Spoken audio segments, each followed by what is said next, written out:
Hello everyone, मेरा नाम मोहित वर्मा है। मेरे यूट्यूब चैनल में आपका स्वागत है। आज मैं सी टेट ईवीएस पर्यावरण शिक्षण में सब टॉपिक एनसीईआरटी ईवीएस फैक्ट्स को लेके आया हूँ। एनसीईआरटी ईवीएस फैक्ट्स के क्वेश्चंस सी टेट में अक्सर पूछे जाते हैं। आज हम उन्हीं के बारे में चर्चा करेंगे। तो यदि आप इस चैनल को पहली बार देख रहे हो तो please like share and subscribe करें और बेल आइकन पर क्लिक करें। बेल आइकन पर क्लिक करने से मेरे द्वारा जो भी कोई नई वीडियो डाली जाएगी तो आप उस नोटिफिकेशन के माध्यम से उसको देख सकेंगे। ठीक है, अब हम एनसीईआरटी ईवीएस फैक्ट्स के को देखते हैं, जिसमें पहला फैक्ट है हमारा आज का असम राज्य के बारे में। आज का फैक्ट है हमारा असम राज्य के बारे में। आज हम असम राज्य के बारे में इस फैक्ट को समझेंगे। असम, इसमें बोला गया है, बच्चों ये बांस के पुल पर जा रहे हैं, हम पढ़ते हैं। हमारे यहाँ बारिश बहुत होती है, कभी कभी तो चारों तरफ घुटनों तक पानी भर जाता है, फिर भी हम स्कूल जाने से नहीं रुकते। एक हाथ में किताबें उठाते हैं और दूसरे हाथ से बांस को पकड़ते हैं। हम जल्दी जल्दी बांस और रस्सी से बना पुल पार कर जाते हैं। अब ये तो हमने पढ़ लिया, और हम इससे संबंधित असम राज्य और कोई फैक्ट और भी फैक्ट है उनको देखते हैं। इसमें पहला फैक्ट आता है हमारा असम राज्य का कि यहाँ बांस और लकड़ी के घर होते हैं। असम। दूसरा फैक्ट है यहाँ पे, जो ये जमीन से जो लकड़ी के घर होते हैं, ये जमीन से 10 से 12 फुट या 3 मीटर से 3.5 मीटर ऊंचे बांस के मजबूत खंभों पर बनाए जाते हैं, ताकि बाढ़ आने पर कि बाढ़ आने पर घर को नुकसान ना हो। असम राज्य के बारे में ये बोला गया है कि यहाँ बांस और लकड़ी के घर होते हैं। यह जमीन से 10 से 12 फुट या 3 मीटर से 3.5 मीटर ऊंचे बांस के मजबूत खंभों पर बनाए जाते हैं, ताकि बाढ़ आने पर कोई नुकसान ना हो। यही बात इसी में कहा गया है। और मैं आपको दिखा देता हूँ, इसमें जो खंबे बोले गए हैं वो ये देखो, ये खंबे हैं। ये खंबे दिखाई दे रहे होंगे आपको, ये खंबे हैं, ये बांस के ऊंचे। इसमें अब क्या कहा गया, इसमें पढ़ते हैं हम। मैं असम के मेगलान गांव में आया हूँ, हमारे यहाँ बहुत बारिश होती है। मैंने बताया था कि यहाँ यहाँ एक पॉइंट ये भी है था कि यहाँ बारिश बहुत होती है। यहाँ बारिश अधिक होती है, और इसलिए हमारे घर जमीन से लगभग 10 से 12 फुट ऊंचे बने होते हैं। इन्हें मजबूत बांस के खंभों पर बनाते हैं हम, और ये घर अंदर से भी लकड़ी के बने होते हैं। इसलिए बनाए जाते हैं कि कभी बाढ़ आने पर पानी का स्तर बढ़ता है तो पानी अंदर घर के ना पहुंच सके और किसी को हानि ना पहुंच सके।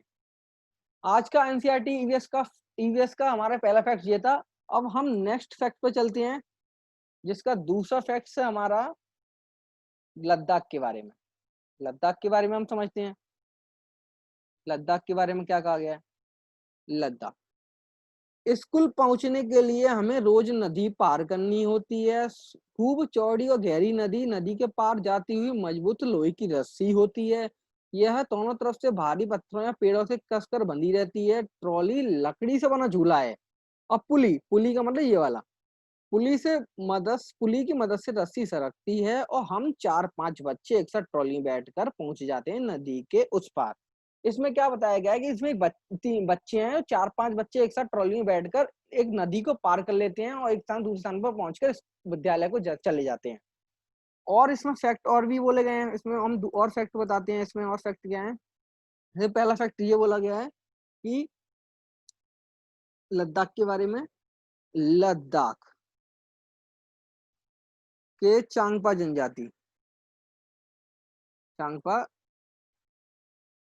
जनजाति के लोग यार्क के बालों की पट्टियों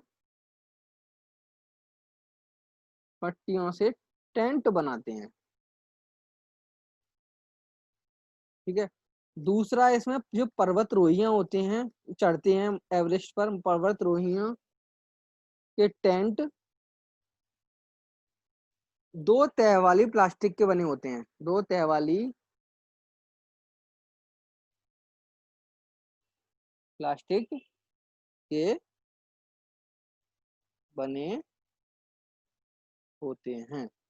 तीसरा इसमें कि ये इसलिए होता है और ये यार के बालों से, ये यार के बाल, यार, तीसरा है यार के बालों की पट्टियां, यार के बालों की पट्टियां से बने टेंट रेबो कहलाते हैं। इसमें बोला गया है कि पहला तो ये बोला गया है कि लद्दाख की चांगपा जनजाति के लोग यार के बालों की पट्टियों से टेंट बनाते हैं। दूसरा बोला गया कि पर्वतरोहियों के टेंट दो तह वाले प्लास्टिक सीट के बने होते हैं। हम लिख देंगे यहाँ, प्लास्टिक सीट के बने होते हैं। और यार के बालों की पट्टियां से बने टेंट रेबो कहलाते हैं। बने रेबो कहलाते हैं। यही लद्दाख के बारे में बताया गया है। अब हम आज के तीसरे फैक्ट पर चलते हैं। अब तीसरा फैक्ट हमारा क्या कहता है? तीसरा फैक्ट हमारा बल्लम के बारे में। ये भी अच्छा समझेंगे हम बल्लम के बारे में। बल्लम, केरल के कुछ भागों में बच्चे पानी को पार करने के लिए बल्लम, लकड़ी की बनी नाव, छोटी नाव होती है, में बैठकर स्कूल तक पहुंचते हैं। मैं इसको बताना चाहूंगा आपको। इसमें बोला गया है, इसमें बोला गया है लकड़ी लकड़ी की बनी छोटी नाव बल्लम कहलाती है। बल्लम, बल्लम कहलाती है। नेक्स्ट पॉइंट है इसमें, ये बोला गया है कि, मैं बता रहा हूं इसमें एक फैक्ट और है ये, कि केरल राज्य के लोग क्षेत्रीय व्यंजन, क्षेत्रीय व्यंजन जिसको हम बोलते हैं भोजन, भोजन टेपियोका, टेपियोका और नारियल, नारियल, नारियल के रूप में सेवन करते हैं। इसमें बोला गया है कि लकड़ी के बनी छोटी नाव बल्लम कहलाती है हमारी। फिर बोला गया है कि हमारे इसमें कि केरल राज्य के लोग विशिष्ट व्यंजन भोजन जिसमें टेपियोका होता है हमारा पहला, दूसरा होता है नारियल के रूप में सेवन करते हैं। यही केरल राज्य के बारे में दो तीन फैक्ट्स के बारे में हमने समझा। अब हम आज का चौथा फैक्ट लेते हैं, जिसमें हम राजस्थान राज्य के बारे में समझेंगे। इसमें भी समझते हैं क्या बोला गया है। राजस्थान, इसमें बोला गया है कि हम रेगिस्तान में रहते हैं, हमारे यहाँ दूर दूर तक रेत ही रेत नजर आती है, दिन में तो रेत खूब तपती है, हम ऊंट गाड़ी में बैठकर स्कूल जाते हैं। और यहाँ भी समझते हैं, मैं राजस्थान के गांव से आया हूँ और हमारे यहाँ बारिश बहुत कम होती है और खूब गर्मी पड़ती है। हम लोग मिट्टी के घरों में रहते हैं, घरों की दीवारें बहुत मोटी होती हैं, इन दीवारों को मिट्टी से लीप पोत कर सुंदर बनाया जाता है और छतें कटीली झाड़ियों की बनी होती हैं। ठीक है। अब हम इसके फैक्ट समझते हैं। फैक्ट्स क्या क्या है, जिसमें इसका मैं पहला फैक्ट बताता हूँ। पहले तो मैं लिख देता हूँ, मिट्टी के घर होते हैं, मिट्टी के घर। अब इनके फैक्ट समझते हैं। पहला फैक्ट यही बोला गया है, मिट्टी के घर, मिट्टी के घर उन जगह पाए जाते हैं, उन जगह पाए जाते हैं जहां गर्मी ज्यादा होती है। और दूसरा फैक्ट क्या है इसका? दूसरा है कि घरों की दीवारें मोटी होती हैं, कि दीवारें मोटी होती हैं। नेक्स्ट बोला गया है इसमें, घरों की इन घरों की इन घरों की सतह पर नीम या कीकर की लकड़ी का प्रयोग किया जाता है, ताकि कीड़े ना लगें। इसमें बोला गया है कि मिट्टी के घर उन जगह पाए जाएंगे जहाँ गर्मी ज्यादा होगी और घरों की दीवारें मोटी होती हैं, और इन घरों की छतों पर नीम कीकर की लकड़ी का प्रयोग किया जाता है, जिससे ताकि कीड़े ना लग सकें। यही हमारा फैक्ट था, चौथा राजस्थान के बारे में।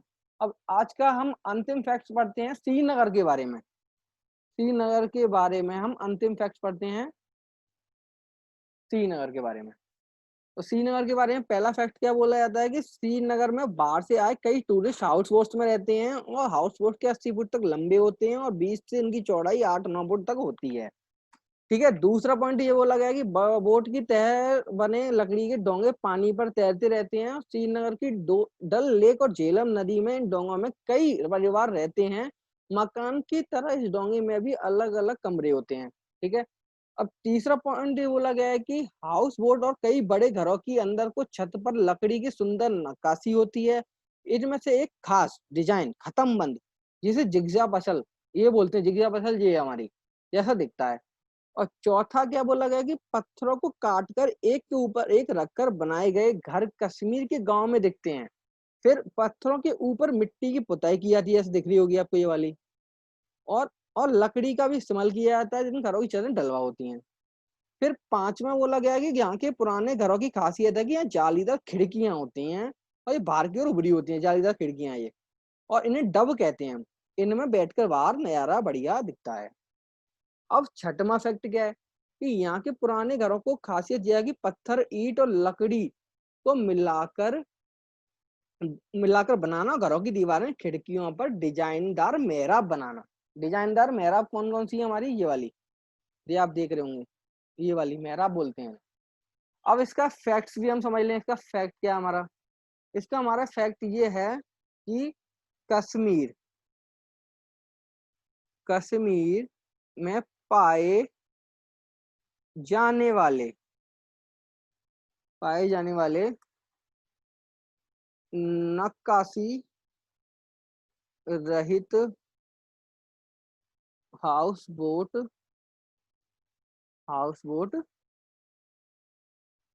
डोंगे डोंगे डोंगे हमारे कहलाते हैं।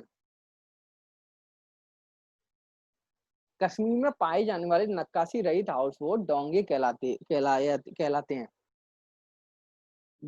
हैं। ठीक है, डोंगे बोलते हैं इसे हम, डोंगे। आपने देखा होगा कि कश्मीर के बारे में क्या क्या पॉइंट थे, मैंने आपको बता दिया। आप इन्हीं पॉइंटों के माध्यम से आप अपने सीटेट एग्जाम में क्वेश्चंस को अच्छी तरह कर सकते हैं। यही फैक्ट्स जो हैं एग्जाम में अधिकतर सीटेट पूछता है। इन फैक्ट्सों के माध्यम से आप अपने क्वेश्चंस को कर सकते हैं। और आज की वीडियो में मैंने आपको एनसीईआरटी के फैक्ट्स समझा दिए। अब नेक्स्ट वीडियो में मैं जब लाऊंगा तो मैं उसमें अदर फैक्ट्स या अलग टॉपिक से संबंधित कोई भी विषय वस्तु होगी तो उसको मैं समझाऊंगा। यदि आप इसको आपको इस ये आपको यदि वीडियो अच्छी लगी हो तो please like share and subscribe करें, और कुछ भी आपको मुझसे पूछना हो तो कमेंट करें, और आगे मैं और अच्छे से इस वीडियो को जो मैंने आज बनाई है उसको मैं और अच्छे से आपके सामने प्रेजेंट कर सकूं। और आज के लिए इतना ही। Thank you.